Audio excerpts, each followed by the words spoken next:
A FOIA document reveals that the government officials notified of election fraud in Michigan following the 2020 fraud. The very next day, they were, you guys, who wrote this freaking headline? Good Lord. The government officials were notified the day after the election of the 2020 steal, something like that, whatever. I don't know. Anyways, in July 2023, Michigan attorney Dana Nessel charged 16 Republican electors with political crimes in connection with the controversial 2020 presidential election.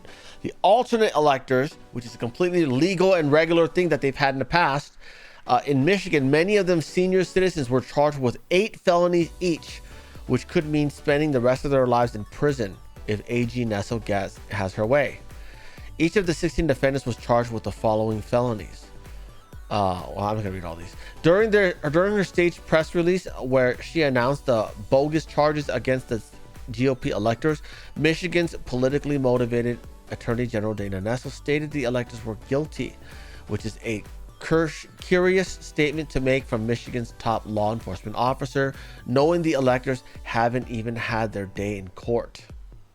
Make no mistake, this is a political persecution, not a prosecution. The defendants acting on evidence that the election in their state had likely been stolen after the bizarre early morning spike in votes for Joe Biden submitted an alternate slate of electoral votes alternative for DT for the electoral college. This has happened in the past, guys, okay? Long before 2020, I'm talking like the mid-1900s. Michigan's lawless attorney general would like the people of Michigan to believe that the electors had no reason to believe that the election was anything but the most secure in history. Yet she herself was fully aware that in October, a month before the 2020 election, a full-scale investigation involving the Muskegon Police Department, Michigan State Police, led investigators from the Attorney General's office and Michigan SOS Jocelyn Benson's office was underway, involving over 10,000 voter registrations turned in by one individual at the city clerk's office in Muskegon, Michigan. Once it was discovered that the voter fraud operation spanned several states, the FBI took over the investigation, according to the Michigan State Police lieutenant in charge of the investigation. He believes the FBI is still investigating the false voter registration scam. The FBI is not investigating. Come on, the FBI is part of it, stupids. Oh, they're doing it so we don't have to. No, you should do it anyways. Never rely on federal anything. Curiously, AG Nessel, who claimed the Michigan GOP electors knew there was no path to victory for DJT because there were no successful election fraud lawsuits or evidence of widespread voter fraud in the state of Michigan, neglected to mention the ongoing multi-city turned multi-state voter registration fraud investigation that her own department was involved with that began 1 month before the election. I had no idea it started back then. I thought that all of that was just from like just 3 months ago.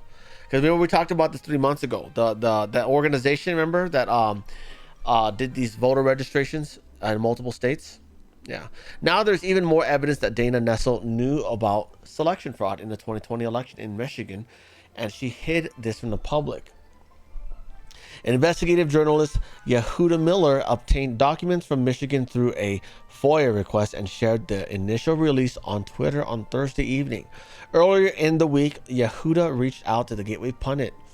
TGP has collaborated with Yehuda on prior occasions to release information obtained through FOIA.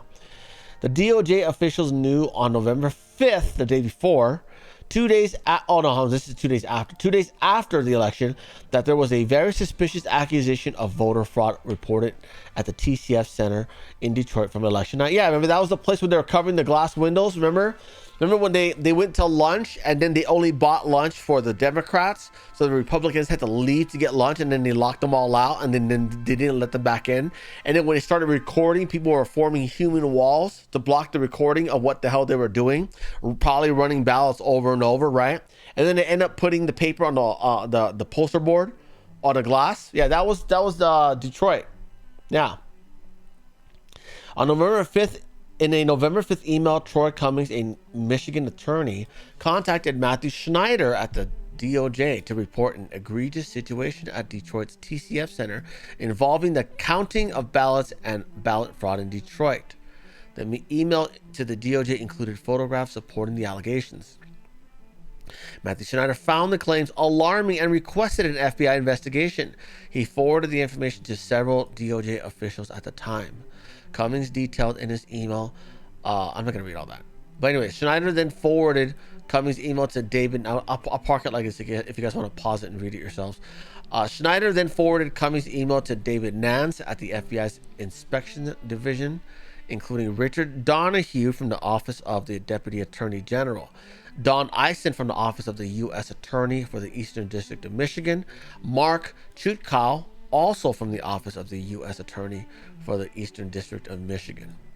Schneider's email was, in quotes, he writes, Dave, attached, please find an email from an attorney in Michigan that describes what appears to be ballot fraud in Detroit. This allegation and accompanying photos is alarming. I would like the FBI to look into this, please. Could you please follow up? End quote. And it says here, Don from the U.S. Attorney's Office for the Eastern District of Michigan then forwarded this message to Adam Fracassi, the regulatory manager at the Michigan Bureau of Elections, with a message saying, in quotes, Adam, we received this complaint. We'll chat with you at 5:30 p.m. Right there. We'll chat with you at 5:30 p.m. Where's my dot? There you go. We'll chat with you at 5:30 p.m. Anyways. Yehuda Miller posted this exchange on Thursday night. Oh, look at that. He posted it. The TGP investigated this incident and the allegations made by the election worker whistleblower Jessica Conard. According to local Fox 17, Conard signed an affidavit describing how election workers were told to change the dates on the ballots so they could be counted. In an email dated November 4th, Thomas Fabus, the chief of investigations at the Michigan Department of Attorney General, communicated with Daryl Hill from the Michigan Department of State office regarding a separate incident of election fraud at the TCF Arena in Michigan, in Detroit. Fabus mentioned that he had discussed the matter with the FBI, concluding that the issue did not fall within the jurisdiction of either the FBI or his office for potential criminal actions. However, he suggested that the MDOS might want to proactively contact the complaint to address and possibly head this off. Fabius also mentions there were apparent criminal actions. From November 4th email, it says, Daryl, is there an email or POC at MDOS for me to forward information for one of their staff to contact complaint on some of the procedures rules of TCF poll challengers? Talk to the FBI. What the hell are they writing, man? None of this is making sense to this. Okay, whatever. I'm not gonna read that writing. You can pause it and read that if you want. It's not making sense to me. These guys and their freaking short-lib, ad-lib, legalese, whatever the hell they call it. Yehuda Miller released part 2 of the email exchange on Thursday night. Got it. It is apparent from the emails that the U.S. Department of Justice, the Michigan Attorney General's office, and the Secretary of State's office were aware of numerous complaints of alarming accusations of election fraud following 2020. In the coming days, we will be releasing much more content on the 2020 selection documents and communications. Stay tuned. This is by Jim Hoff. Okay, so this is very centered to the TGP.